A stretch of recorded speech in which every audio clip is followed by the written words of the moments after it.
안녕하세요, 가치환입니다. 4월 9일 화요일 국내 시장이 마감되었습니다. 자, 오늘 시장 흐름도 굉장히 좋지 않았습니다. 코스피는 마이너스 0.4%로 마무리되었고 오전장에도 계속 빠졌었고 오후장에도 종가까지 계속 시장이 밀리더라고요. 그래서 내일은 쉬는 날인 만큼 시장도 수급적인 부분이 상당히 아쉬웠던 것 같습니다. 그리고 코스닥도 마이너스 0.1%, 전날 많이 빠지다 보니까 오늘은 크게 밀리진 않았습니다. 하지만 흐름을 보더라도 결코 좋았던 흐름은 아니었어요. 자, 그럼 이어서 코스피 상위 종목들을 볼게요. 오늘은 전체적으로 시장의 분위기가 좋지 않았습니다. 삼성전자도 모처럼 1% 낙폭이 나왔었고 어제 흐름이 좋았었던 바이오 업종들, 이쪽도 오늘은 흐름이 좋지 않았죠. 그리고 코스닥도 미용기기 쪽이라든지 반도체 소부장 기업들, 이 업종들의 흐름이 그나마 나왔던 것 같고 그 외에는 흐름이 크게 좋지는 않은 것 같습니다. 그럼 이어서 코스피 수급을 볼게요. 자, 오늘은 이틀 만에 외국인의 순매도가 나왔고 기관이 모처럼 순매수가 들어왔습니다. 그렇지만 거래대금이 많이 줄었어요. 10조 원이 깨졌는데 선거가 끝나고 다시 수급이 들어오는지 이런 부분도 한번 지켜봐야 되겠네요. 그리고 코스닥은 많은 규모는 아니었지만 기관과 외국인의 양매도가 나왔습니다. 마찬가지로 거래대금이 한 달 내에 있어서 가장 낮은 것을 알 수가 있습니다. 그리고 삼성전자, 오늘 모처럼 기관과 외국인의 양매도가 나왔지만 규모 자체는 무시할 정도로 굉장히 낮은 것을 알 수가 있고, 그리고 하이닉스는 모처럼 기관과 외국인의 양매수가 들어왔습니다. 또 현대차는 다시 한번 외국인의 순매도가 나왔고, 삼성물산은 오늘 외국인의 순매수가 들어왔지만 최근 들어 순매수 규모가 계속 줄어들고 있습니다. 자, 그럼 이어서 주차별 매매 동향에 대해서 살펴보도록 하겠습니다. 4월 9일 외국인이 가장 많이 매수한 종목은 현대로템, SK하이닉스, LG전자, 엔캠, 한미반도체 이렇게 순서대로 매수했고, 또 기관은 SK하이닉스, 현대로템, 셀트리온, HMM, 하나금융지주 이렇게 매수를 했었네요. 자, 이어서 해외 증시를 볼게요. 전날 미국 증시는 큰 변동은 없었습니다. 나스닥은 이틀 전과 비슷하게 마무리되었고 S&P 500도 마찬가지였죠.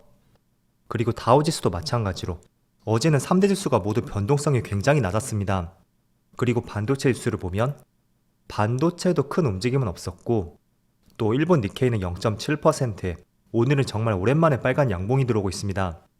그리고 대만 증시는 1.7%의 급등이 나오면서 다시 한번 역사상 신고가를 경신했어요.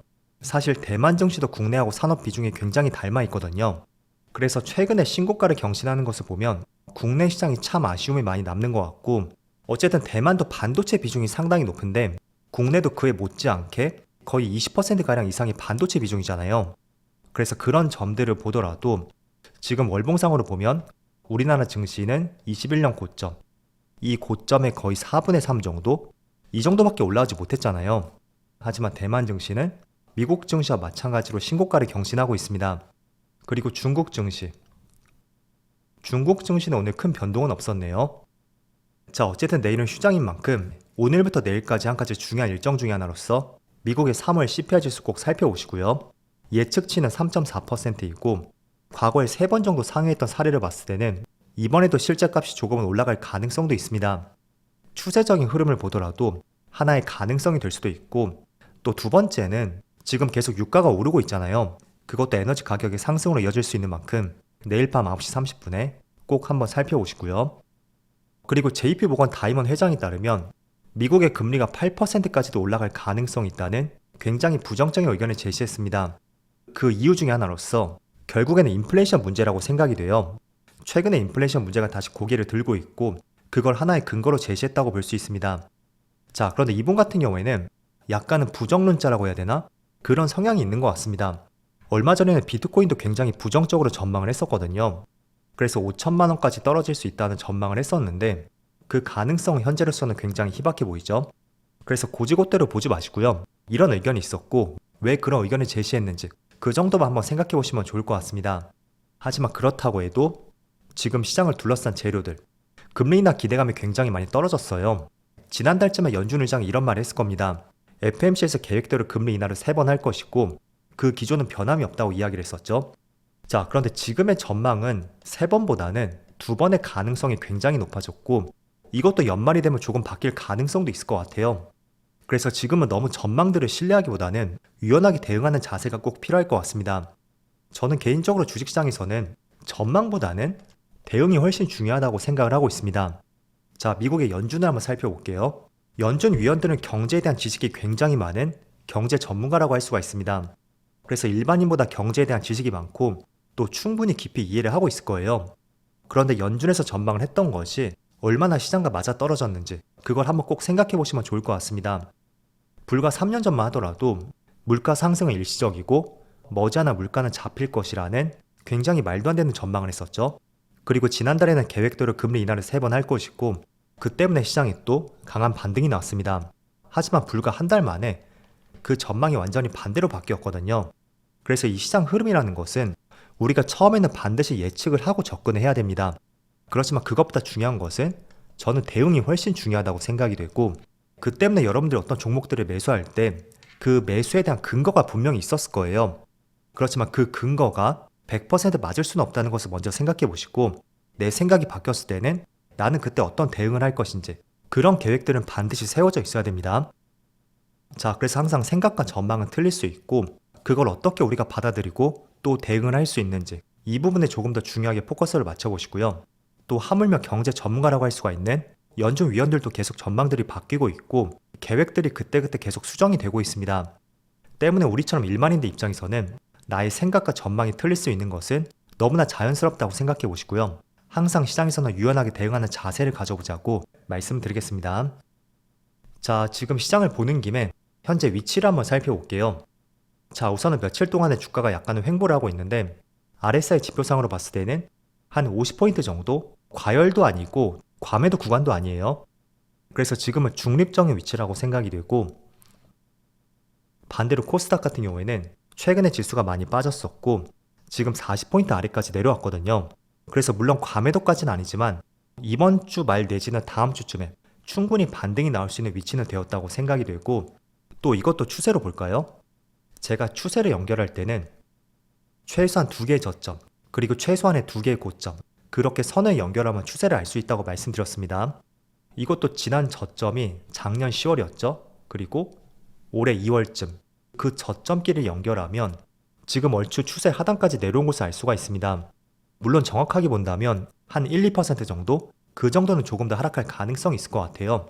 하지만 추세적으로 봤을 때는 조만간에 반등이 나올 수 있는 위치는 되었으니까 내가 보유한 업종이 코스닥인지 한번 살펴보시면서 이것도 알아두시면 좋을 것 같습니다. 그리고 코스피도 볼게요. 자, 코스피도 마찬가지로 저점과 저점을 연결하면 코스닥보다는 시장 흐름이 강하다고 판단이 되죠. 그래서 물론 시장이 빠진다는 것은 아니에요. 기어가면서 충분히 맞닿을 수도 있고 그건 알 수는 없습니다. 하지만 내일 중요한 이벤트가 있고 또 최근에 시장을 주도했었던 미국의 엔비디아의 주가를 봤을 때도 지금 한 달 정도 계속 기어가는 흐름이 나오고 있습니다.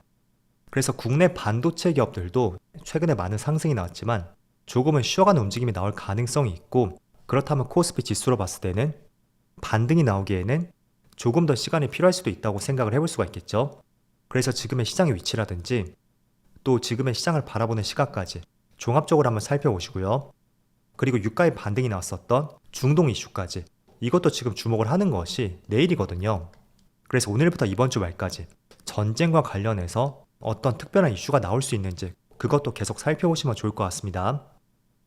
자, 그렇지만 다시 한번 강조해드리면 지금 시장에서 가장 주도 업종 중에 하나가 반도체라는 것은 너무나 명확합니다. 그래서 시장에 어떤 조정이 나오던 엔비디아의 주가가 떨어지던 그로 인해 국내 시장에 조정이 나온다면 저는 조금 더 반도체 업종을 적극적으로 매수를 해볼 것 같고 거기에 대한 여러 가지 근거가 있습니다. 그 중에서도 한 가지 크게 꼽아볼 수 있는 것은 바로 지난번에 실적을 보셨듯이 업황이 본격적으로 돌아섰다는 것입니다.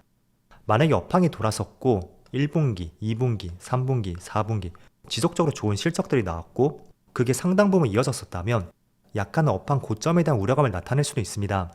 하지만 이번 1분기 실적이 그 돌아선 실적에 있어서 1단계 불과했다는 거예요. 그래서 2분기라든지 나아가서 하반기까지는 더 많은 실적도 기대를 할 수가 있고 또 삼성전자의 1분기 실적이 6조 6천억이 나왔습니다. 때문에 업황 자체가 돌아섰고 그 돌아선 업황이 1년, 2년 그렇게 쭉 이어진 시점은 아니니까 너무 지금의 가격 그리고 주가의 움직임 이런 부분에 대한 우려감을 나타내기에는 다소 성급한 시점이 될 수 있다고 말씀을 드리겠습니다. 자, 그럼 오늘도 정말 수고 많으셨고요. 저는 하루 쉬고 목요일 영상에서 다시 찾아뵙도록 하겠습니다. 그럼 즐거운 저녁 되세요. 감사합니다.